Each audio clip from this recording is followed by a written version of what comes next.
സങ്കീർത്തകൻ 118:19 പറയുന്നു, കർത്താവേ, നീതിയുടെ കവാടം എനിക്ക് വേണ്ടി തുറന്നു തരണമേ, അപ്പോൾ ഞാൻ അതിൽ പ്രവേശിച്ച് അങ്ങേക്ക് സ്തുതിഗീതങ്ങൾ പാടും.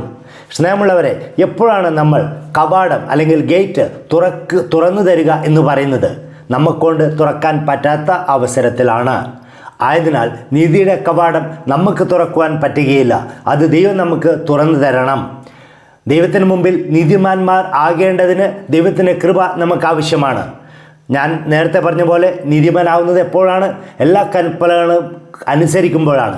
ശത്രുവിനെ സ്നേഹിക്കുക, നമ്മളെ പീഡിപ്പിക്കുന്നവർക്ക് വേണ്ടി പ്രാർത്ഥിക്കുക, ശപിക്കുന്നവർ ആശീർവദിക്കുക, ഇതെല്ലാം നമുക്ക് ചെയ്യുവാൻ കഴിയുന്നത് ആ കവാടം ദൈവം നമുക്ക് തുറന്നു തരുമ്പോഴാണ്.